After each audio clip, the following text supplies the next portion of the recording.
beautiful light-filled souls.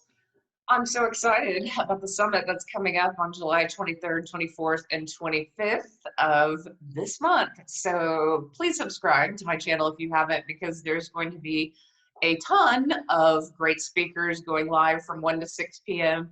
Can't wait to speak with them and can't wait to take your questions in the live chat to all these different speakers. So also, there is a ton of pre-recorded videos that I absolutely adore, and I'll talk about some of those topics in those videos later in this interview and some of my thoughts about it. And unfortunately, Aaron Apka can't go live, but he is in the pre-recorded section with a new video. It's interesting. He's talking about relationships and ego, and man, isn't ego such a great topic, because so often we feel as people, even near-death experiencers and people who've had this great awakening, we're back in our body and we're back in this life. And, there's survival issues, there are fears that crop up, there are ideas about how things should go. And man, ego really can get in the way of just that flow of life, of that flow of love,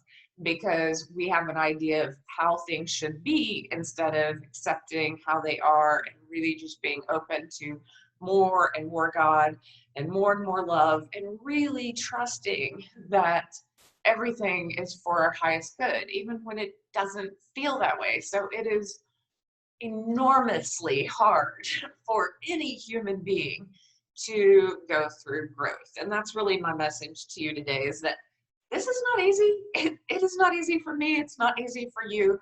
But what is the benefit of doing shadow work, of facing what we need to face within ourselves? It is greater and greater freedom, greater and greater light, greater and greater connection, and really a whole lot more magic that does flow into your life. Is it painful at times? Oh my God, yes. So part of this journey, I think, and I hear other spiritual teachers talking about this, is you can't just bypass it all and then just end up in this really elevated state and be, just better than everyone else. Like, that is just ridiculous. That's not how it works. Like, facing the really tough stuff and growing, no matter what age you are, no matter how much you've learned, continuing to evolve and really look at yourself and go, okay, how do I need to change? That is what the spiritual path asks of us all. There's, how do I put this? Anyone who is coming from this place of, well, I have all the answers, doesn't. And that might be just my perception, but I really think that that's ego, to have it all figured out. And I know that there are people who have great peace and great wisdom and really wonderful messages to share, but we're all continuing to evolve in different ways. So self-love is how you get through it.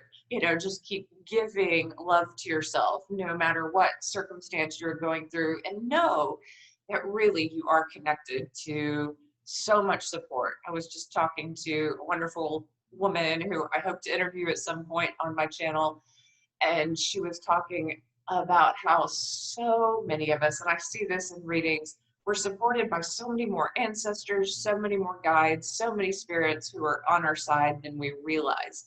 And so often the great healing from that spiritual realm is just love. It's the energy of love.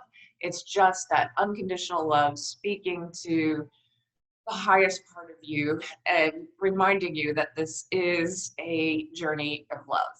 So on that note, the person who is taking Aaron Apka's place, and you can check the schedule below, is Pam Johnson. And if you're not familiar with her, she is really interesting, and I love her story, and I can't wait to learn more about it.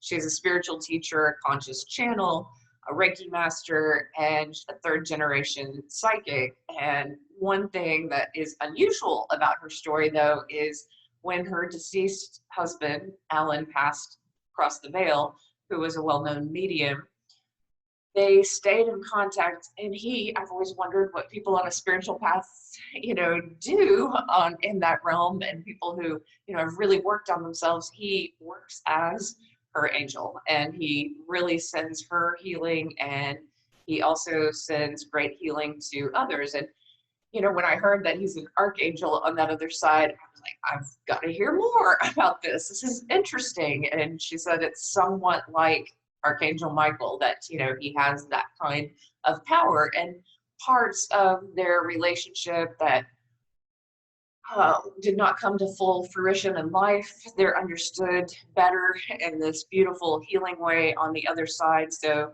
they do so much to facilitate and help spread light and spread love and help people better understand relationships and help people better understand their own path and their own healing. But I'll read you a little bit of her bio. The day after Alan left this world, he began coming through to Pam. His message to her was that they weren't done. He said they had a soul contract to continue their relationship and work together to heal people. They were to help with this ascension. Amazingly, Alan began to make his presence known not only to Pam, but to their clients, students, and friends, some who were able to see and talk to Alan. Soon, phenomena began occurring that indicated Alan had powers he had not possessed when he was in a body. He would sometimes appear to clients, and a client who asked Alan to help her friend who was in a coma reported that her friend woke from the coma knowing Alan and Pam had been healing him. He knew their names, and that Pam lived in Hawaii, and that Alan died in August on his birthday.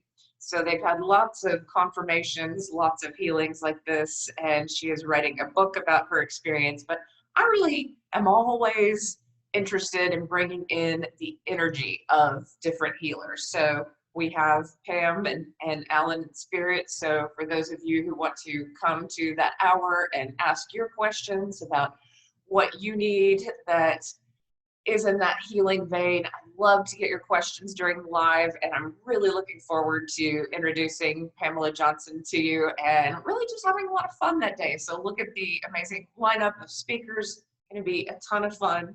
And I really do want to talk a bit more about what I learned from these pre-recorded videos. So Ingrid Honkala, she talked about something that is near and dear to my heart. She recently lost her mother, and she spoke about what grief is like when you have a connection to angels and you've had a near-death experience. It's still a physical, overwhelming experience. And she summed up part of her teaching around this as, when there's deep grief, there's also deep love.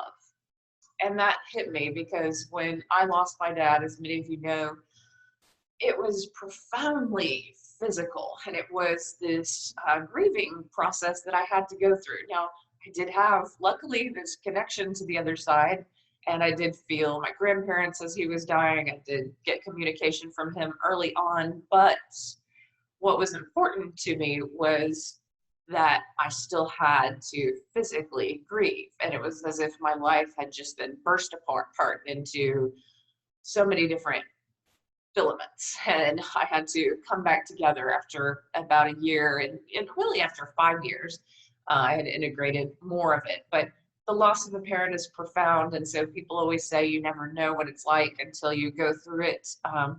The loss of a child is even more profound. And these are always the people who just hit me in the heart and gut when I'm speaking publicly. And I know that someone has recently lost a child.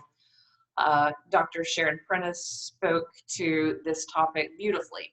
And that interview was amazing because there's so much wisdom that really just effortlessly flowed in that conversation. I love conversations that are literally just conversations. And when I know someone, that's easy to do. So that talk was amazing. Also, Lisa Jones is someone who's added to the pre-recorded section, and I love the messages that she gets from her angels and from her husband on the other side. Just incredibly uplifting and powerful and really beautiful. There were so many tidbits, from that interview where I just got chills because I know that spirit was with us as we were talking, and that's just so much fun. And Tamara Calder Richardson, who is a medium, the Southern Belle medium, she also spoke on the topic of grief and loss, and there's so much beauty that comes through people when they're talking about this, because this is really that, how do I put this? You know, anytime we go through loss, we're more connected to spirit. Even though it's incredibly painful, we're also more connected to the other side. So people who have had more grief also have that much strength on the other side. And I know that that's, you know, that might seem trite, or that might seem difficult to stomach. It doesn't make it easier. It just means that deep grief means you are supported, and you are supported on the other side with so much more light than you realize. And that is just part of the process. So there are also some really cool talks. Jim Bruton, a former war correspondent and indie ear, has this way of bringing high emotions into balance with logic, and really looking at life as this series of choices. That was something that he was shown in his near-death experience, and how to take out the choices that cause the most pain. And it's an interesting concept, and I think it's something that we all can reflect on at turning points in our life. How can we make choices that cause the least damage to others and to ourselves? And that is a solid way to live. Like when you think about it logically, and it's you know, just beautiful wisdom. But you know, there's a whole lot more to the conversation. Loved talking with Chris Batts, who often talks about suicide prevention, which is a huge topic for me. I mean, in case you're not familiar with my book, Angels in the OR, I did attempt suicide in college and lived through it. You know, I overdosed on pills. And what I saw when I transitioned to the other side was just mainly unconditional love. I didn't see that I was judged for that moment. I wasn't, you know, burning in hell by any means, you know, or I wasn't even judged. It was just like darkness. It was like, oh, you know, that was a choice made out of pain and made out of darkness, which is not God. So it was just a choice that was not God. It did not prevent me from receiving all the love and unconditional love and healing that anyone deserves. And that is also what Chris Batts experienced when he had his near-death experience and tried to commit suicide. I love talking with him about this because he continues to grow and continues to integrate messages from his angels and from the other side. And it's always affirming that we get what we need in these near-death experiences. We get the support and the experiences that we need. Not even getting into the negative near-death experiences, because on some level, most people who processed it after a long time also needed those experiences to change something in their reality, to shift the dial in some way or another. So Brooke Grove and Leslie Lupo are both near-death experiencers who talk about healing and boundaries and ascension, and also the new children coming to Earth. Loved those two conversations with very wise and wonderful women. And that kind of ties into the theme of the first talk that I uploaded in this section was with Lisa Romano, and it was a profound talk for me. I mean, like, just a lot of deep healing and realization around narcissistic parents and relationships with narcissists. And boundaries is probably one of the biggest learning tools that I think people go through after a narcissistic relationship, is protecting yourself.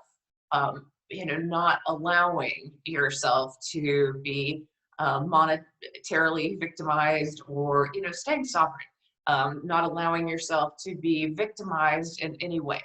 And that knowing can be so life-changing that a year later you could look at yourself and go, I can't even believe that, you know, I put up with the things I put up with, or that I was in that type of experience. And that's the beauty of the initiation of a narcissistically abusive relationship ending. And Criselda Pacheco also talks about this. I'm bringing in more and more guests who are really talking about the harm that religion has done in many of our lives, and that, you know, it's time to really look at that. It's time to look at where greed and money and power is at play, and, you know, what messages we've been given through religion that are helpful and what messages we've been given that are entirely harmful. It is part of the learning that, you know, I still continue on, and I love talking with people who've done deep research and deep thinking around this. In fact, a lot of the speakers like Lisa Romano and Griselda Pacheco and Dr. L. Lundeen and Sharon Prentice and so many of the speakers, Jim Bruton, many of them are talking about real life, you know, things that you go through, divorce, child custody, painful things that we go through in life. And logic is as important as intuition, and they have to combine. You know, there is that beauty of making solid choices for yourself. And I think after a destructive relationship or a really tough moment in one's life, it's also this moment to turn on the light and to go, you know what?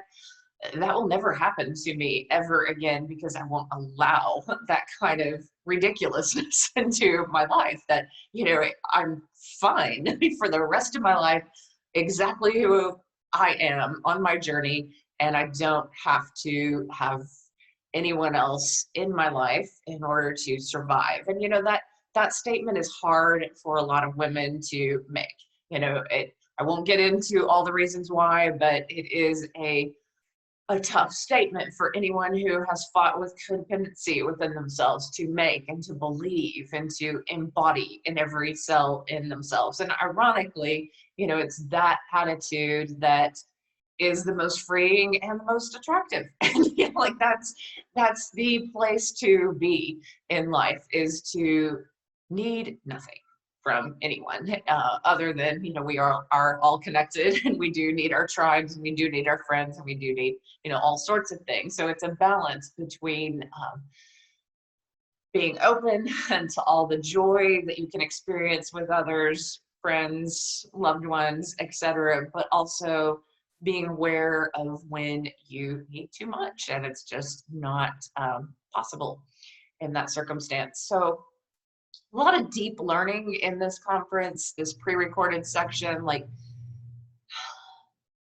don't know how to put it into better words other than, if you've gone through something painful, if you have lost someone, if you've gone through a divorce recently, if you were just shattered for any loss or any grief, I put together these pre-recorded videos to really help with that, to just let you feel the energy and the wisdom of the guests that I talked with in that pre-recorded section. So if you want to join, below there is a link, a direct link, and mainly I cannot wait to see you on the day of the live. I am really looking forward to all the many great speakers. There's so many of them, I can't even list them all, but look at who's going live, the times they will be speaking, and please jump on, and I would love to see your questions in the chat.